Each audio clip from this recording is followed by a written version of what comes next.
Okay, so imagine this, just for a second. It's a Saturday night, it's 1964. You're visiting your brother-in-law up in Rochester, New York, and it's one of those classic family gatherings, you know. Well, normal. Everyone's a little tired, you've traveled, maybe you had dinner, and now you're all just kind of sitting in the living room making small talk. Sounds like the most mundane, comfortable setting you can think of. The kind of night where you talk about work, maybe the weather, it's domestic, it's safe. Exactly. And your brother-in-law, he's a nice guy, but Yeah. he's a skeptic. He keeps copies of your, let's say, your weird philosophical notes in his house, but not because he believes a word of it.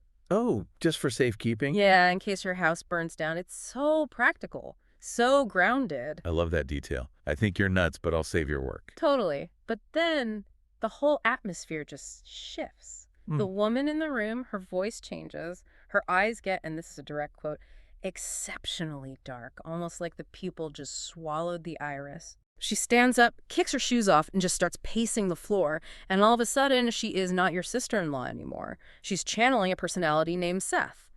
And this personality, well, he doesn't want to talk about the weather. Yeah. He wants to talk about a betrayal that happened in a war zone in the year 1507. That is quite the party trick. Yeah. But as we're about to find out, it's so much more than a trick. It's basically a psychological intervention. It's the ultimate party trick, and it is the setup for the deep dive we are doing today. We are looking at session 89 of the Seth Material. Specifically, this comes from the early sessions, Book 3 of the Seth Material. And the date on the record is September 19th, 1964. And our mission today, before we really get into all the ghost stories and the family drama, is to explore something pretty specific. We're going to see how a single moment of cowardice from 400 years ago can actually show up as a physical speech impediment in the 20th century. And on top of that, the absolute comedy of a disembodied entity trying to navigate a skeptical family reunion. It's so good. It really is this fascinating mix of the profound and the totally mundane. But before we unpack all that, we should probably handle some of the important housekeeping. Yes, absolutely. We need to make sure we're respecting the material and the people who keep it available. So please note that this is distributed free of charge on all major platforms, and it is for educational purposes only. We're here to discuss and learn, not to sell you the text. And we have to explicitly credit the source of all this incredible stuff, the Seth Material and the publisher, New Awareness Network. If you want the full picture, and believe in me, you do, you really have to go to the source. Okay, so let's set the scene properly. We are in Rochester, New York. We've got Jane Roberts, who is the channel for Seth, and her husband, Rob. They're visiting Rob's brother, Bill, and his wife, Ida. And that dynamic is really important here. As you said, Bill is the keeper of the carbon copies of the Seth sessions. I mean, this is 1964. There's no cloud storage, no Dropbox. If Rob and Jane's apartment burned down, all that work would just be gone. So they gave copies to Bill. Which is so funny because the notes say very clearly that Bill is a healthy skeptic. Right. He's not mean about it, not hostile, but he is definitely not a believer.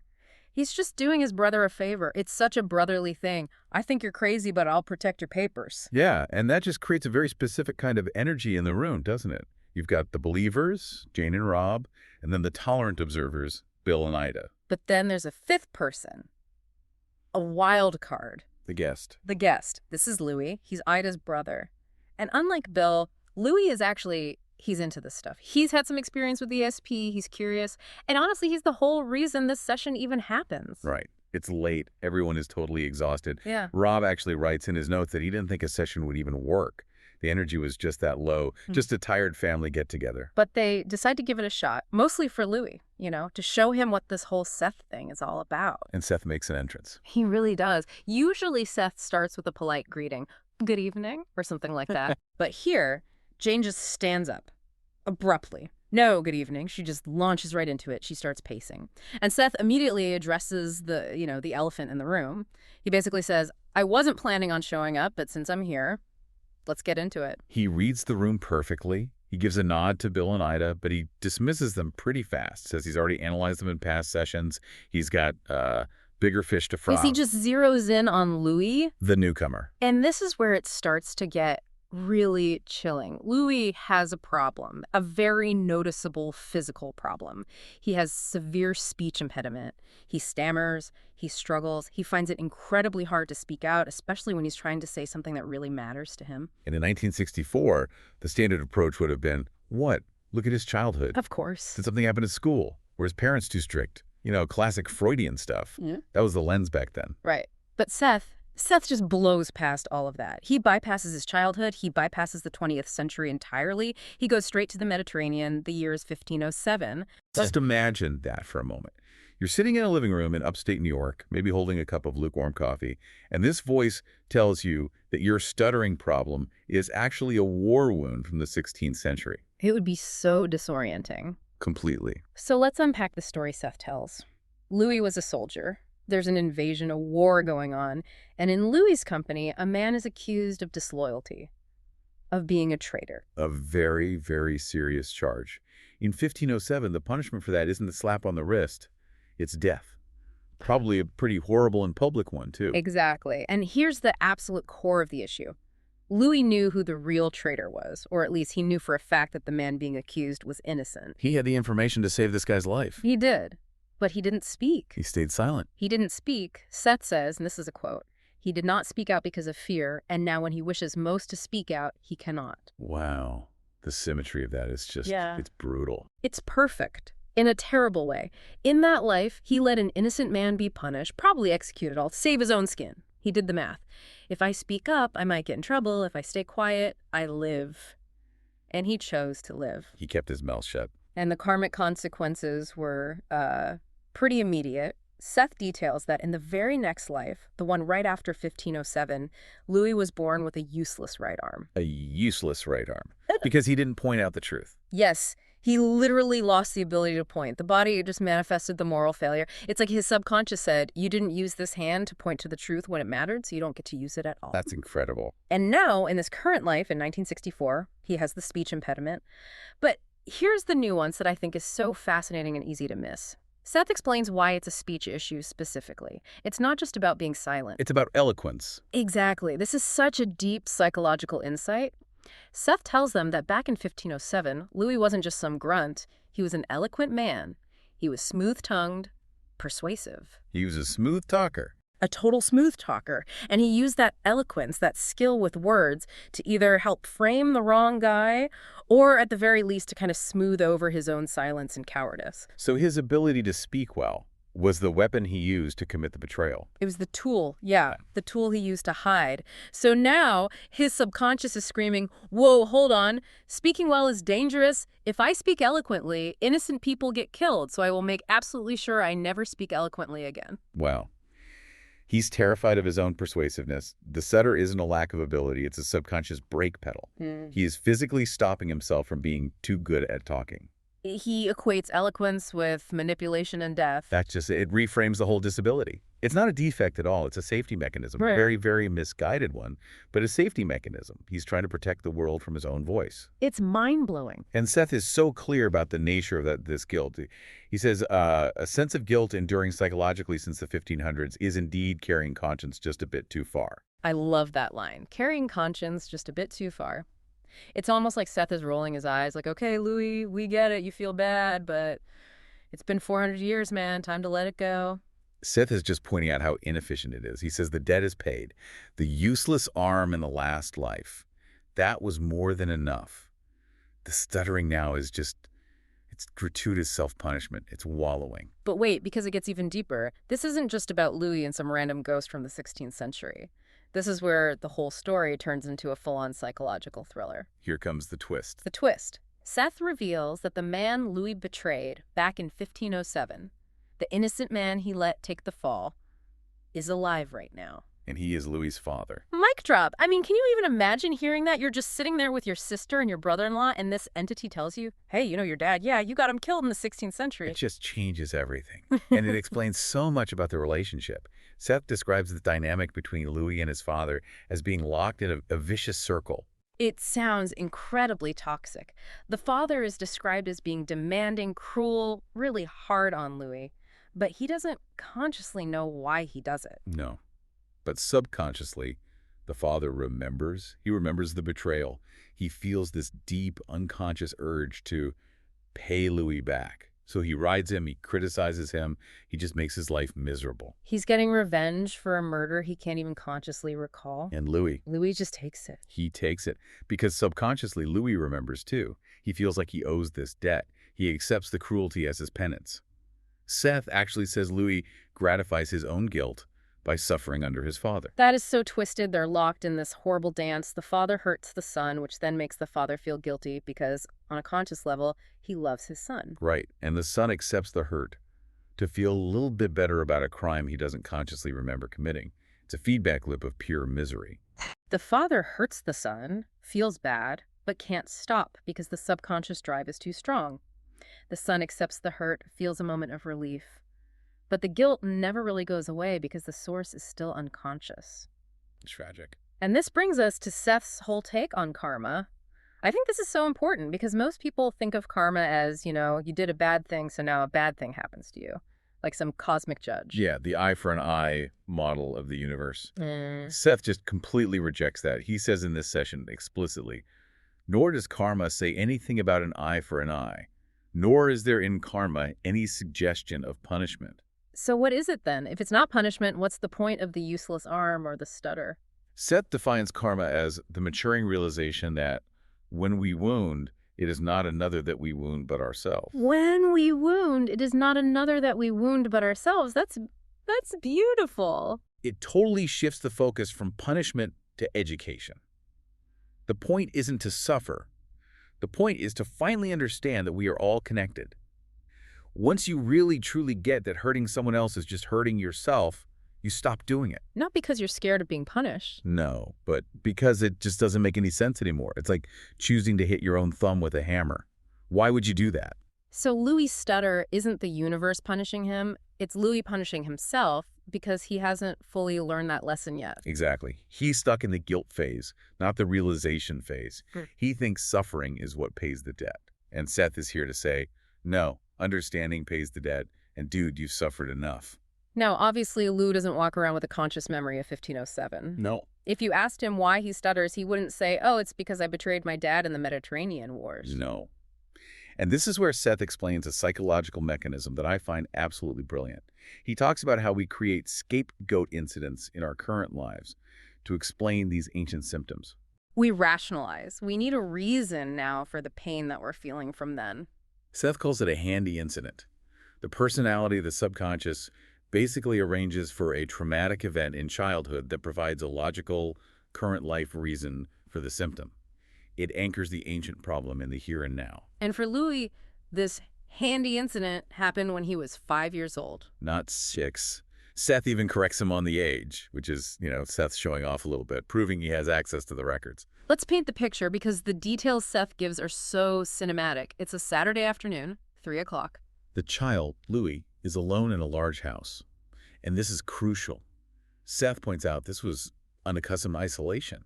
The kid wasn't used to being by himself, so he was already anxious, already feeling abandoned. He's playing with a big ball. The ball rolls away from him into the kitchen, and in the kitchen there's a stove. A part of the stove had been left on. It was glowing hot. Now, Seth says, sure, the kid was afraid of the fire. But the real terror wasn't just the heat. It was the isolation combined with the threat. It was that feeling of being small and helpless and totally alone with something dangerous. He sees the glowing stove. He panics. He tries to call out for his mother for help. But just as he opens his mouth to scream, a door slams. Door slams loudly somewhere nearby. And at the exact same moment, he touches the stoves and burns his hand, just slightly. So you have this perfect storm of stimuli, the pain from the burn, the terror of being alone, the attempt to scream, and then the loud slam of the door that just cuts the scream off. It choked the sound right out of him. And Seth explains that this moment became the hook. The child couldn't scream, so when his mother came home a few minutes later and he tried to explain what happened, he stuttered. And his subconscious mind just went, aha, this is it. This is the reason. This is the penance. The burn on the hand, connected to the useless arm from the last life, remember, he failed to act. The choked-off scream connected perfectly to the silence from 1507. It all just clicked into place. The trivial wound of the burn became the physical symbol for the massive psychological wound of the betrayal. And from that day on, the stutter was part of his identity. But not because of the stove. Not really. The stove was just the excuse. The stove was the scapegoat. Man, it really makes you wonder, doesn't it? How many of our own formative traumas are actually just convenient hooks for much older baggage we're carrying around? It's a really provocative question. Seth even suggests that if it hadn't been the stove, Louie's subconscious would have just found something else. He was actively looking for a reason to start stuttering. He needed a container for all that guilt. Okay, so we have the diagnosis, we have the root cause. What's the cure? Because Seth isn't just a historian here, he's trying to help. And honestly, for a channeled entity, his advice is unbelievably practical. It's blunt. I mean, surprisingly blunt for a spiritual being. You might expect something like, meditate on a blue light or something really esoteric. Instead, he just says, move out. Leave alone. That is the prescription. He tells Louie that as long as he lives with his father, and apparently Louie was working for his dad too, that cycle is just going to continue. Seth says he feels smothered. He has to break the physical proximity to have any chance of breaking the psychological loop. He says, you do not owe the father any more than a normal filial devotion. What a freeing thing to hear. You don't owe him your suffering anymore. And then Seth gives him some very specific career advice. He suggests Louie should go into electronics and communication. Which seems ironic, right? For a guy who can't speak, you send him into communications. But it's brilliant when you think about it. Seth points out that Louie's obsessed with psychic phenomena with ESP. And why? Oh. Because ESP is communication without talking. He wants to communicate so badly, but he's terrified of his own words, so he's drawn to telepathy. Exactly. And Seth is saying, use that, lean into that. Go into electronics. It allows for communication signals, wires, transmissions, without needing the vocal cords that he's so afraid to use. It's a way to bypass the trauma. It's like finding a side door to eloquence. Precisely. If he can learn to express himself through electronics, he can start to regain his confidence. Once he realizes he can trust himself to communicate without hurting people, the stutter will begin to fade. You build up your communication confidence in a safe arena first. Yes. I just love how practical that is. It's not magic. It's occupational therapy from a ghost. That is a perfect way to put it. It's deeply pragmatic psychology. Now, we have to talk about the vibe in the room while this is going down, because while Louie is getting this, life-changing therapy session, Rob, Jane's husband, is basically freaking out. Right. Rob is the protective husband. He's sitting there taking notes, recording all this, but he is getting so anxious. Seth is just airing all this deep, dark family laundry. I mean, this is his brother's brother-in-law. It's awkward. It is super awkward. Can you imagine a psychic telling your guest, by the way, your dad's cruel to you because you got him killed a few centuries back? Rob is just thinking, oh my God, Seth, please shut up. You're going too far. We have to have Thanksgiving with these people. And Seth feels that resistance. He actually calls Rob out on it right in the middle of the session. He doesn't just ignore it. He calls him pig-headed. He says, despite our anxious Rupert's furious attempts to block me, I will indeed say. And Ruburt is Seth's name for Jane, but he often kind of lumps them together when they're being obstructive. He's basically telling Rob, I know you want me to stop, but I'm not going to. Seth defends himself. He totally admits it's intrusive. He uses this great phrase. He says he sounds like a dignified peeping Tom. A dignified peeping Tom. I love that so much. He's looking into their dirty laundry, but, with dignity. He insists it's necessary. He says there are too few who can look within themselves with candor.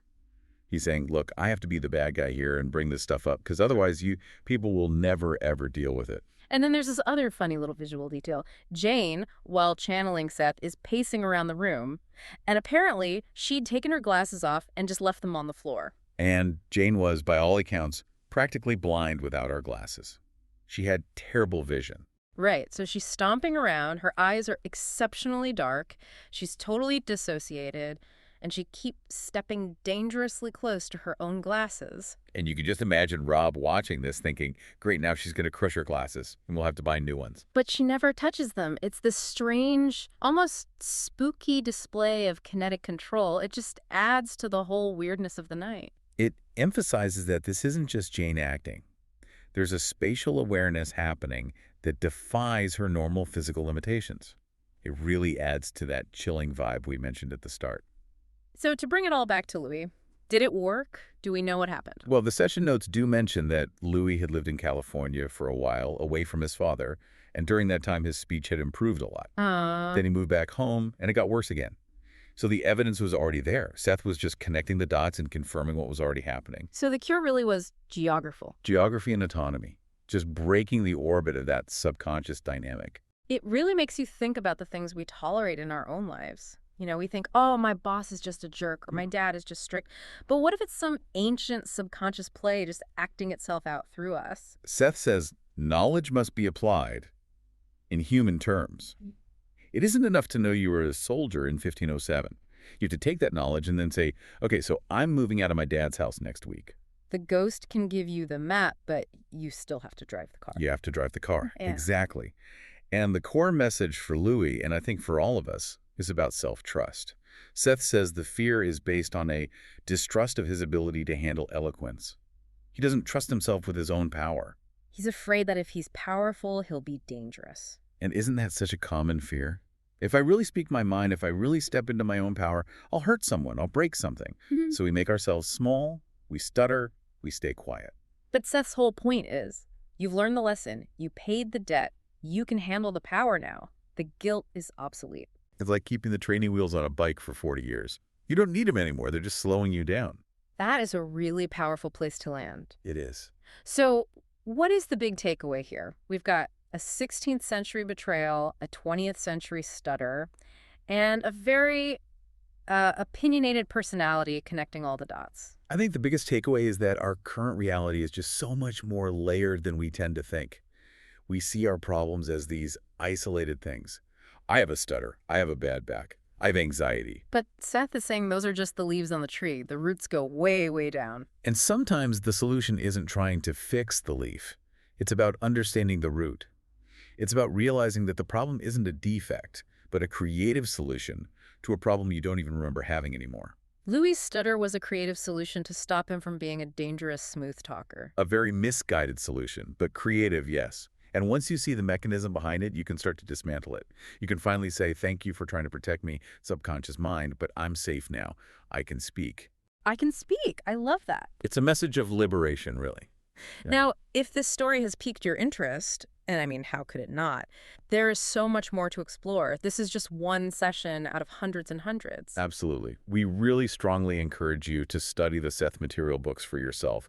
There's a depth and a philosophical nuance in the original text that we can only, scratch the surface of here. You can find these books and a lot more at the New Awareness Network website. The address is sethcenter.com/the-early-sessions. Go check it out. Support the people who are keeping all this material available. It is so worth the dive. Before we go, I want to leave you with one last thought, a provocative one. Let's hear it. Louie was carrying around this guilt for 400 years, and it shaped his entire life, his speech, his job, his relationship with his father, and it was all based on a debt that was already paid in full. So ask yourself this. What trivial thing are you holding on to right now? What limiting belief? What small pain, what little fear are you nursing? And is it possible, just possible, that it's a solution to a problem that doesn't even exist anymore? Are you still paying a bill that was settled centuries ago? Think about that, and maybe, just maybe, give yourself permission to stop stuttering and start speaking. Trust yourself. Thanks for listening to The Deep Dive. We'll see you in the next life. Or the next session. Take care, everyone.